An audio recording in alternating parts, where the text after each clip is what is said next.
Hello tout le monde, j'espère que vous allez bien. Moi en tout cas ça va très bien. Aujourd'hui je voulais vous proposer une petite live 10-10 pédagogique parce que je sais que le format vous plaît bien. Allez, on est parti. Et plus de transition maintenant. Allez, on va voir ce que ça donne. Alors j'ai les noirs. Mon adversaire Pedro Catena à 1900. Eux ils jouent E4. On va continuer sur les petites françaises. Il joue le coup de D4 normal, prise du centre, que je conteste avec D5. Allez, sur quoi on va partir? On part avec E5 sur une avance d'avance. C5, je conteste le centre, je vais jouer cavalier C6, fou D7. Pour l'instant, tout ça est bien théorique et il décide de jouer fou là, ce qui est probablement pas le mieux. Ça va me laisser des possibilités de tape D6, mais dans ce cas, vaut mieux que je prenne tout de suite. S'il échange avec le fou, c'est très bien. Et s'il n'échange pas, je vais pouvoir jouer dame B6, gagne un temps ici, va peut-être me laisser des possibilités de fou B4 s'il fait le mauvais G3. C'est ce qu'il a fait. Voilà. Et là, il me laisse la possibilité de gagner le pion tout de suite avec un petit fou C3, rentre, attaque la tour. Et sur tour bouge, il y a fou prend. Sur fou prend, dame prend.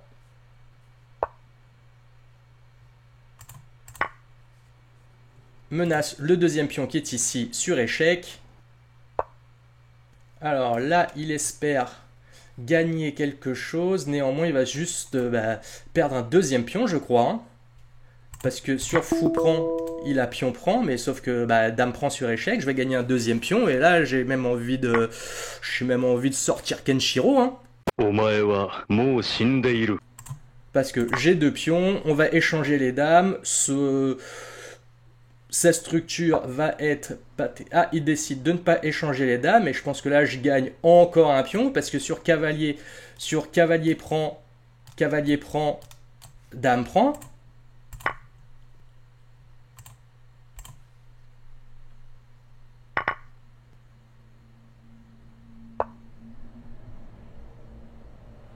Là, en plus, son roi est ouvert. Donc, je peux replacer ma dame sur échec. Néanmoins, je ne veux pas, moi, me prendre un échec. Donc, je vais faire fou D7 tout de suite. Alors, il attaque madame. Je vais aller la bouger sur échec. Je la replacerai par ici. Développer mon cavalier pour roquer. Ça va très bien se passer. J'ai 3 points de plus. Maintenant, on va voir ma grande maîtrise technique pour convertir ça. Là, le plan va être facile, c'est cavalier F6, petit roc, on rebouge la dame, on prend le contrôle de la colonne ouverte, ça va être pépouze. Néanmoins, faut pas que je m'endorme, parce que très souvent, je perds facilement des positions comme ça, parce qu'elles sont tellement faciles que je ne réfléchis plus et je fais n'importe quoi, je donne des pièces, je laisse passer des maths, c'est n'importe quoi. Donc là, très très bien, je le vois gros comme une maison qui veut venir sur la colonne, sauf que je vais pouvoir contester ou juste même la fermer. Donc on va commencer par petit roc. Voilà, qu'est-ce que j'avais dit? Il veut rentrer. Je ne veux pas proposer tout de suite l'échange parce qu'il pourrait se servir ici. Du coup, je vais aller placer mon fou, je vais bloquer la colonne. Tu veux prendre mon fou de case blanche? Très bien. Je vais proposer un échange de tours. Il n'a pas le choix parce que sa tour, elle ne peut pas aller là, elle ne peut pas aller là, elle ne peut pas aller... Si elle va là, je reproposerai un échange de nouveau. Voilà. Et s'il veut échanger les pièces, tant mieux. Qu'est-ce que j'ai raté? Qu'est-ce que j'ai raté? Où est-ce qu'il va avec son sac foireux? Ça, je pense que ça va nulle part. Je pense que c'est le craquage total. Ok, faut que je fasse gaffe à la colonne, quand même. Mais je le vois pas faire quoi que ce soit. En revanche, moi, je vais peut-être bouger mon roi ici. C'est peut-être moi qui vais avoir un intérêt dans cette colonne-là. Il a rien pour m'attaquer sur case noire. Sur case blanche, ouais, au pire, il récupère ce pion-là, mais... J'ai une tour de plus... Enfin, j'ai une qualité plus des pions, donc même s'il récupère ce pion... Je ne suis pas certain de son sac foireux. Ça ressemblait au coup du désespoir. Je sais pas quoi jouer. Je sais que je suis perdu. J'essaie de créer du bordel. En plus, je vais aller planquer mon roi ici et mon fou de case blanche, il va colmater un peu tout ça, hein. D'ailleurs, je pense que c'est ce que je vais jouer au prochain. Ok, il attaque la dame. Pourquoi pas? Pourquoi pas? Dame là, il aurait des fous par ici. Honnêtement, je sais pas vraiment quoi jouer là, tellement. Je peux repartir ici, menacer des pions par là. S'il m'attaque, très bien. Je vais replacer ma dame ici, bouger mon roi, faire coulisser ma tour pour aller attaquer sur son roi. C'est n'importe quoi. Là, on est en train de perdre du temps. Je pense que le meilleur move pour lui, c'est abandon.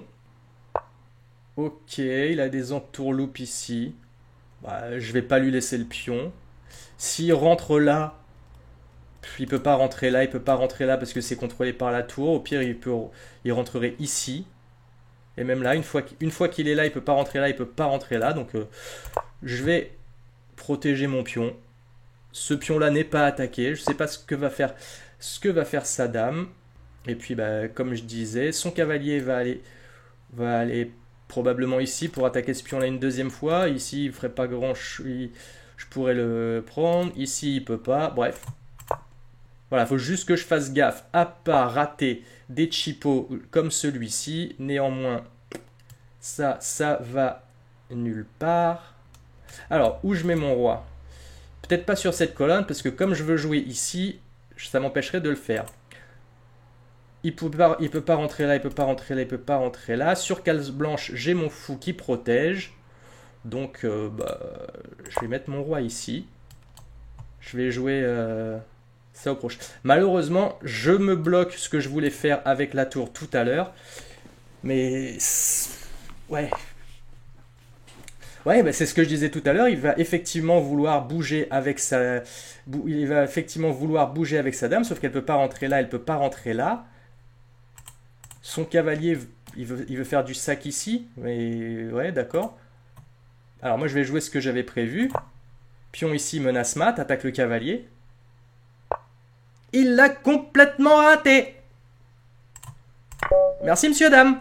Bon alors voilà, j'espère que cette petite partie vous a plu. Je suis désolé, elle a franchement assez peu d'intérêt parce que on a commencé un petit peu théorique, mais déjà avec son fou ici, c'était pas forcément terrible, je pense. C'est pas une réponse théorique parce que ça me laisse un peu des possibilités là-dessus, hein. Le mieux c'est quand même avec cavalier F3 et sur quoi je peux continuer avec fou D7 et dame B6.